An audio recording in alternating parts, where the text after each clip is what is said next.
So as a team of 2, you guys complete 20 synchronized burpees. All right. Then we take a 10-minute break? No. I can't burp 20 times. 20 times. Forget a burpee. Okay. Then you 2 split up 150 push-ups. 150 push-ups? Yeah. I'll do 10. You do 140. Are you kidding me? We'll split them up. Welcome to SoberSmash. SoberSmash. Get to the core issues with King Scott and get SoberSmashed. And welcome to another edition of SoberSmash Live. Our special guest today is Tim Mustion from Temperance Training. And of course, we're here with the man with the best hair in radio. It's King Scott. Hey, it's still on, too. I just bought it yesterday. It's looking good. Happy birthday, Jonesy, for the second time today. Oh, yeah. And happy 26th, third year in a row. That's great. You're doing well. Yeah, I like to tell people I'm 70. I look great for 70, but for 50, You do. I look like crap for 50. So Yeah, tell everyone you're like 72. That's what I'll go with. But anyway, yeah, thank you very much. And we do have a very special guest here, Tim Mustion, and you are the founder or one of the founders of Temperance Training. Tim looks like he can kick our ass, doesn't he? This He is walked in there, I was like, damn, this guy can kick our ass. SoberSmash. You just And we were shut out. we just got there we go. Exactly. We pick on a lot of our guests. I don't think we should pick on this guy. I'm a teddy bear. You're a teddy bear. Yeah. Yeah, I doubt it. So, Tim, tell us all about, what you got going on at CrossFit, how it works. Yeah, The whole so- process. We got, the program is called Temperance Training. We offer free classes to anybody in recovery, free CrossFit classes to anybody in recovery. We started small. We started with a class on Sunday. We called it Sober Sundays. We started with about 6 people, our first class back in April of 2017. And we have grown that number to about 50 to 60 people coming in every Sunday. We also opened up 5 more classes during the week, Monday through Friday from 1 to 2 p.m. So now we have about 15, 20 people coming in daily. And then, like I said, 50, upwards of 60 people every Sunday. Now, let's go back here because I don't think I heard that correctly. What is the cost of that? Free. This Really? is free. The whole program is free to anyone who wants to come in. Whole program is free, 6 days a week. How do you do that? So us. one of our partners in Temperance Training actually owns the CrossFit gym, CrossFit Hype. And he's kind of one of those, he's one of those individuals. He's never drank or anything in his life. And he just gets along with us. It's crazy. I know. I think he's crazy. I've never met anybody like that. I know. He's crazy. He's crazy. So he absolutely loved this program. We made up for him, Josie. Yeah, we did. Yeah, we definitely did. Tell him that all the time. Yeah. So he was all about this program. And the other partner in this is actually my sponsor. And he's another coach at that CrossFit gym. So we kind of came to... So you're basically housed in the CrossFit facility. Yes, exactly. That's great. So we came to him with this idea, and they're like, hey, this is what we want to do. And he's like, let's do it.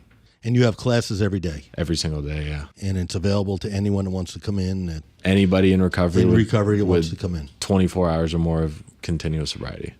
Wow. Well, let's go back to the beginning. What brought this all about? I am in recovery myself. I've had, quite a little past. I got sober when I was 22. I'm only 25 right now. I'm about to be 26. So I hate him already. yeah. You were 25 about 45, 50 years ago. Yeah, I'm sorry. Go ahead. So I mean, it was kind of your typical thing. Started pretty young, and as things progressed, I got into college, and that's when I was let loose basically on my own, and that's when things really started to spiral out of control, and from 2013 or early 2014 to 2015, I was in and out of 5 treatment centers, trying to do this. Ended up homeless out in Colorado for a period of time, and finally got one more chance, and I came out here to Florida to get sober, and I've been here ever since. Oh, good deal. Yeah. Good deal. Yeah. That's, I guess, were you into fitness before all of this happened, or was this something you found when you found recovery? So I had, grown up playing all sports, played high school football, got injured, didn't go play in college. And then throughout my addiction and throughout all that mess, somehow I was able to put together little periods of sobriety where I would go get certifications for CrossFit and go like learn things. But then I used that as a sole purpose to keep me sober, and it never worked out. So tell us about like when you know the whole spiral effect. 'Cause, Yeah. You know, I know listeners always like to hear this. Yeah. So they feel like they're not alone. Right. You know, it happens to everyone. And, Yeah. you know, people need to know that, you know, how it affected you actually. Yeah. And you actually got to that point where, you know, you did become sober. Yeah. You know, talk about that a little bit. I was always, I guess you can kind of say like a chameleon, where I could get along with anybody, and I always had groups of friends everywhere, Right. and was just like, you know, a likable guy, and I was very involved. And over time, when I started using and you know became addicted to certain substances, I slowly kind of fell away from that. I became like very to myself, became very isolated. Sure. And just like all those feelings that I'm sure, you know, a lot of people can relate to, where I was just, I felt like I was the only person in the world. And I was very, just like, you know, all about me. But I was so lonely, you know, Right. I couldn't escape that. And anytime that I did try, anytime, you know, that I tried to go do things with other people, I just felt like I was the only one in the room. Even if there was 50, 60 people in the room, it was only me. So that's kind of how like things were and where they led to. And You know? how do you change from that? Me, it took five stints in recovery, in treatment. So I'm from California originally. I went to treatment, you know, a few in California. I went to treatment out in Colorado. And in the beginning, it was friends and family saying, "Hey, you got to go do this. You got to go get right," and everything like that. But me being so young, I didn't think that the party was over. You know? Right. I wanted to keep going to music You're festivals. indestructible. Yeah, exactly. Of course. Exactly. I Can't was stop me. untouchable. Yeah. I wanted to work my own program, but So actually, what made it click and work for you? Something had to go off and say, you know what? I had enough of this already. yeah. So I was out in Colorado in treatment, and I was in a sober living out there, and my parents came for the weekend, and I couldn't even keep myself straight that weekend. For some reason, I felt the need to borrow somebody's car, drive 3 hours to Denver, and pick up some drugs. And when I came back, they're like, "Where you been?" And I was high. I had relapsed again. And my mom picked me up, or she took me in the car. She said, "Do you have somewhere to go?" And I said, "Yeah, I think I can go stay with so-and-so out in Aspen." And we got there. She took my stuff out of the car, and she just got back in the car and had That to was walk. it. And that was it. They didn't. So you were on your own at that moment. Yeah. At that moment, then I was, you know, surfing couch to couch, sleeping under a bridge out there. And that's, you know, for me, when that the clicked, moment. that was the moment. That's the moment. That was the moment when I realized that I sucked. Yeah. Exactly. Well, I guess it's that moment when you realize it's all gone. It's gone. The Yeah. college, the family, Gone. the you know Yeah. your possibilities and Yeah. everything. Yeah. I'd gone to college 4 times, That was, but I walked away with like I'm guessing 30 you got credits or something. Yeah, you don't have 4 degrees, right? No. No, absolutely not. Wow. Well, that's great. And So what was the next step you took? Yeah. You know, when you were there and you're sleeping under a bridge, you have no friends, people are giving up on you, saying, you know what, you can't stay at my house anymore. Yeah. This is enough already. What do you do? Man, you know, that's like the hardest thing, because I kind of had that moment. I wouldn't say of clarity, because I was all messed up. Yeah. But it was that moment of just pure misery that I was then willing to do anything that it took in order to get sober and stay sober. Right.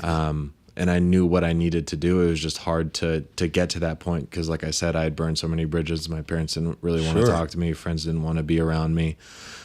So when I was able to get a hold of my parents and kind of explain to them, this is my plan and this is what I want to do, I would, you know, love one more chance at this. You know, then there's that trust factor always, because it's Exactly. like I've given you 5 chances already. And they had none in I've me heard at that this point. story already. Yeah. Yeah. So, I mean, they did what they had to do, and I totally understand. Yeah. Now I understand. Back then, I was like, how could you do this to me? You know, like, Sure. what the hell? But now I completely understand that they were just saving themselves. They were, you know, protecting themselves. But they finally gave me that one last shot. That one last shot when I came out to Florida. And I mean, what changed was I was willing to take any suggestions, anything that anybody told me to do, anything that somebody had done in their past that helped them out. I was willing to do that and apply that, you know, to my own life to just kind of continue. That's great. Yeah. That's great. So you come to Florida, and it sounds like you're committed at that point. Yeah. You're done with the drugs, and you're done with the whole lifestyle. But you had been at that point before where you were in a position to get sober. Yeah. So what changed this time as far as how you moved forward? It was just that. It was the taking the suggestions, because in all the other previous attempts at sobriety, at treatment, I had always gone in there and tried to run my own show. Sure. It's like, you know, going in and say, I know it all. Exactly. I know this better than you do coming in the door. Yeah. Right. And it's the time where you say, you know what? I surrender. And you tell me what I need to better me. Yeah. It's an outsider looking in and saying, you know, you are fucked up. Yeah. And this is what we need to do. We can fix you, but you got to let us do it. Yeah. When we keep talking about the suggestions, what kind of suggestions were the ones you would ignore before, but it turned out you had to do them this time? Yeah. So it was kind of all those things that you might hear in a regular treatment center. Right. You know, and those things that go along with the 12 steps and those things, you know, go to meetings, get a sponsor, do those things. Actually doing the steps. Actually doing the steps. Just looking at them, right? Yeah, exactly. Right. I was great at reading them. Yeah, you know, sure. on the board, but actually doing them, no, that wasn't what I was there to do. Right. Well, it does work. It does. You know, you proved it. It does. And we're going to take a quick little break. We're going to come right back, and we do have a live studio audience, so we have a lot of questions for you. All right? Stand by.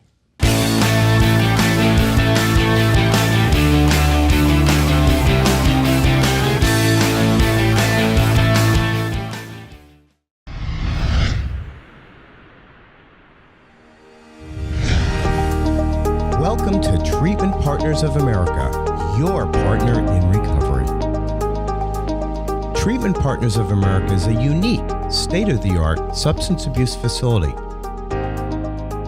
Our trained professionals first focus on finding the core issues in trauma that lead to addiction, with some of the best doctors, nurses, and behavioral health techs the industry has to offer.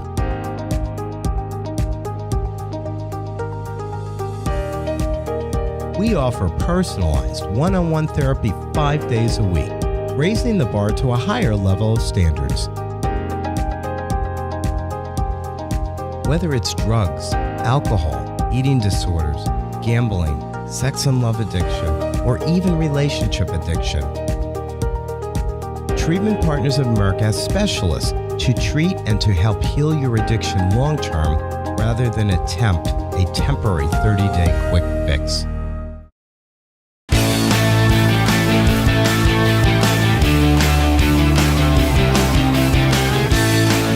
All right, we're back with SoberSmash Live. Our special guest today, Tim Mustion from Temperance Training. And Scott, we're learning a lot about this great young man here. We are. You're doing a great thing. I haven't seen anyone else do this in the industry, so this is definitely the first that I've seen out there, and I think it's going to be a hit.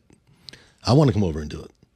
Sunday night, I'll see you guys both there. I looked at your Wait a website, minute. and everybody was laying down. Yeah. And Jonesy and I said we can totally do that. We can do that part. Are we allowed totally to bring do that. Doritos and Twinkies? You can. That's right before the pizza party. Oh, that's before the pizza. Before the pizza party. We can definitely do that. No, quite honestly, I think I actually pulled a hammy watching the video. You guys are serious about this training, but before we talk about that, you've made a commitment to your sobriety and to meetings and to your sponsor and everything. Where did the fitness come in, or how did that come back into your life? Because I know you were into it before. Right. So I was into it before, and I had always used it as a means to stay sober.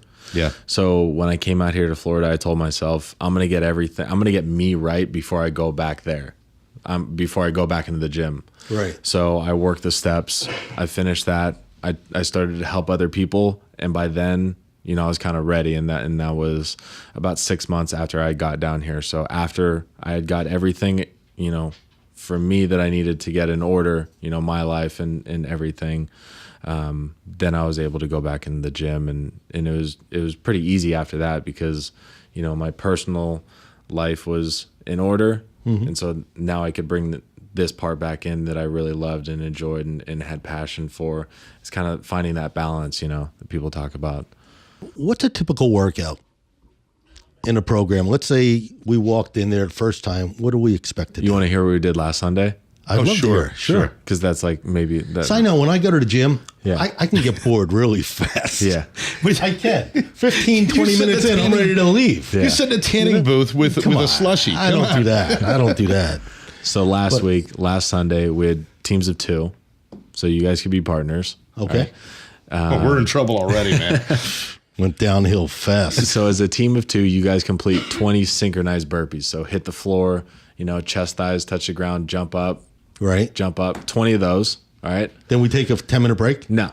I can't burp 20 times. 20 times. Forget a burpee. Okay. Then you 2 split up 150 push-ups. 150 push-ups. Yeah. I'll do 10. You do 140. Are you kidding We'll me? split them up. However Okay. you want. And then you do 20 synchronized burpees. And then And this is beginners? This is somebody just coming in? This is everybody. But what if There's ways to scale. Okay. So if you can't do these certain movements, Right. if you can't do regular push-ups, you can do push-ups from your knees. do you have like the 5 burpees and the 6 push-ups and then, like that type of deal? It's just, that's pretty good, right? We generally stay with the same number. We just Wow. kind of change up the movements. And You do what you can do. you do what you can do. Right. You do what you can No do. The judge- cool part is, judgment. Scott, that I could die sober because I'd die the first day there. Wow. There's 40 other people there, and you're like, all right, I'm going to do this. And Right. people Wow. are cheering you on. And we have so that's the 20, the 150, and then there's Yeah. 3 other movements that we did 150 reps up. That you I mean, split not everybody together. can go do 150 push-ups. But you're not going. You're not going to. insane. There's like a certain amount of time that we allow them to do those things. So I they're can not bring like 9 friends with me. 6 months. We got 6 months, Scott. 6-month plan. but it's fun. It's good. It's good. For the next 6 Sundays, we can achieve that. I have a feeling people end up doing more than they believe they can do. If you're Exactly. willing to push yourself, there's probably Exactly. more in you than Yeah. you think. It's really cool to be able to start somewhere and then not think that something is possible, and then just a few weeks later of working on that thing, being able to do that. Now, this is not like UFit, and this is not like, the designer gyms, No. which are good. I mean, it's good for people and stuff. Yeah. This is serious work. Yeah. You expect people to work hard when they walk through the door. Am I right? We do. We've kind of set the tone, so to speak. So people know that when they come in here, we mean business, but we don't mean like, hard strict, like Right, we're going right. to yell at you and stuff like that. Again, we have 40, 50 other people in there. Right. Music's loud, good music, and the just energy. So it's a good vibe. in that place is Yeah. just incredible. Yeah, sure. What The have you adrenaline seen- starts Yeah. rushing and, you start doing some work. Exactly. We let them know where the water fountain is. Sometimes we get that 1,000-yard stare. How nice. How nice. All right, let's We have take water. a couple questions. I know we have some people waiting, so let's take the questions. What's your first question? My question is, in your opinion, how does physical fitness relate directly to addiction? That's a good one. That's a great one. Yeah, he's asking, don't look at us. We don't have the answer to that one. That was on you. That's on me. So I believe that it's really a mind, body, and soul thing. And I think treatment and meetings really takes care of that mind and spirit. When you start practicing meditating and getting in touch with yourself, those are those 2 pieces. But then when you bring that body part into there, I think physical exercise especially is so important to people in recovery, because we're always, us as addicts and alcoholics, we're always looking for that next rush. We're always looking for, a means to feel good. And what a lot of people don't realize is that physical exercise and working out is your body's natural, release of those endorphins, those feel good chemicals that your body releases. So after a workout, you're going to feel that kind of euphoria type thing. And after a while, you might not be in the best shape of your life, but you start somewhere, you start at the bottom step, and then 4 or 5 weeks later, you're up at the top and you're doing things that you didn't think you could do. And so that in and of itself, those small victories that you come into the gym day in and day out, try something that you didn't think that you'd be able to do, you complete it. Okay, cool. I feel really good about myself. I did something that I wasn't able to do a couple weeks ago. And I think that's so important with addicts and alcoholics, people like myself, because it was always, I was always trying to, man, I don't even know how to explain that one. Like feel good about myself, I guess. And I never did when I was out there. So I think it's super important that we're able to take things, from an exercise standpoint and apply that to our recovery and kind of help us out a little bit. Have you gotten good feedback from some of the addicts about really helping with their recovery? Yeah. And then again, with our program specifically, we have so many people coming in. Those people meet people, they link up, they start hanging out, and then, they're just quality of life increases. Wow. Oh, does that answer your question pretty much? Yeah, definitely. All right. Great. Thanks. All right, we have a live studio audience, folks. It's the first time for SoberSmash, and it's really cool. That's it. Really cool. All right, who do we have next? What's your first name? Hey, my name's Nick. I was going to ask, and for people that are going through things like post-acute withdrawals and stuff, like after they've gone through the physical aspect and now they're going through the mental aspect, does fitness tend to speed up the process of like the issues that are going on and to make you feel a little bit better in the long run? I think yes, to a certain degree. I think if you know your body and that you might 6 months, a year down the road, you're going through those kind of post-acute withdrawals. Sometimes you might not be feeling good. I think if you're able to realize that as yourself and to talk to somebody about that and try to get through that, then that's going to be, your best option. And then you add exercise on top of that. So say one day you wake up and you're just like, oh man, I don't want to go to the gym. I don't want to do this. I just kind of want to sit here, hang out, watch TV, do that. You're not going to feel any better, but throw that exercise in there. You get out and you do something. No matter how hard it is the hardest part is to get there and to start, working out and doing that, but you're going to feel better afterwards. And again, in a program like ours, you're surrounded by so many people and you're able to kind of let them know where you're at and everything like that. So, exercise and just talking with people and letting them know where you're at and trying to find help if you need it is going to be your best bet. Yeah, I think it's important that anytime you can build natural brain chemistry, you are speeding your recovery process. Yeah. So when you're talking about building endorphins and noradrenaline and dopamine and all those things that you get through exercise, exactly, it can only be a good thing. Yeah, that's great. All right, we got time for I think one more question. Who do we have, and what's your first name?